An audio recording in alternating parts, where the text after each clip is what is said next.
Now, I know that the Packers, like the Vikings, I think there's some positions they can that they can look at in the draft and know that they can upgrade. In terms of the Packers, give me a couple players that really fall to you guys in a dream type scenario that you guys really, in essence, need to target. In a dream scenario, well, first of all, let's start with their needs and the way I think they're going to draft versus how I want them to draft. I think their number 1 and 2 priorities are going to be defensive line and inside linebacker. Mm-hmm. I think they're going to draft defensive line or an inside linebacker first. I would like them to draft a cornerback first or a weapon, a wide receiver maybe, perhaps. Maybe help your boy out a little, maybe. Who knows? Probably not. Not going to happen. If it hasn't happened yet, it's not going to happen. Mm-hmm. But in a dream scenario, the players that I'd like to see fall to Green Bay, Brian Gutekunst has been really aggressive in his last few years as GM. He's traded up in every single first round. Not a whole lot, just around 5, 6, 7 spots, which it's okay. But I'd like to see him, if they could land Zaven Collins, linebacker from Tulsa. I really like him. He can pressure the quarterback. He can fly around. That's a player that in my dream scenario they could get. He's probably going to go around between 15 and 20. I don't think Green Bay will move up that far from number 29. So I don't think that'll happen. Greg Newsome, defensive back from Northwestern. If they could somehow trade up, he'll probably end up going around 20, between 15 and 20. He'd be another one I'd like to see. Really good receivers in this draft, a few of them. And 1 or 2 of them will probably fall into the mid-20s.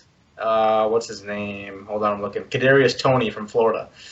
He's a receiver I think will be available when the Packers pick. If they have to move up for Toney, they'll probably only have to move up 2 or 3 spots, which I think they'd do for him. And I know they met with him, so I know they're interested in him. So that'd be interesting to see him go after a wide receiver in the first round.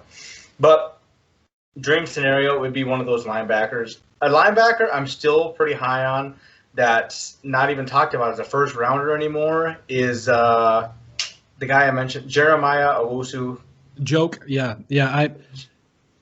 From Notre Dame. Yeah, J-O-K, it's joke, man. You know that, come on.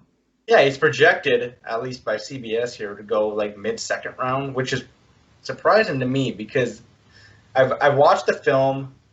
I've watched a lot of his highlights compared to these other guys in the draft. He seems just as talented as the other guys, a little bit undersized compared to some of these guys. But, I mean, we've seen in the last couple of years these undersized linebackers really almost be the best ones in the league. As long as you can fly sideline to sideline, cover a receiver or a tight end occasionally, these are the guys that are going to succeed. And I feel like he's got the tools. I wouldn't be surprised if they did one of those moves again where they pick somebody you don't even think is worth taking in the first round because they're going to be there in the second round. I'd like to see him go after him. I think he'd be a good asset. But, they're probably going to do something dumb again this year like they did last year. They'll probably draft a long snapper or a safety, something we don't need, like a quarterback. I don't know. I don't know what to expect from the Packers in the draft anymore. I'm just hoping they go defense, interior defense. That's really all I really care about. Maybe a receiver and they're probably going to draft offensive line before a receiver because they just let old boy Lindsley walk. But I don't know. They got a lot of needs. Well, and it's funny you mentioned O-line because I through the draft process, we talk about Trey Smith, we talk about Quinn Meinerz. There's a lot, Creed Humphrey, there's a lot of good talent at center and interior offensive line, specifically in the later rounds of the draft. And of course, there's clearly first round guys, but there's also a lot of depth guys that you can get in the 3rd and 4th round and be okay. I think the Creed Humphrey is a guy the Vikings need to look at as well on the flip side of that, and the Packers as well. I think he would be a very welcome addition. Landon Dickerson as well as another guy.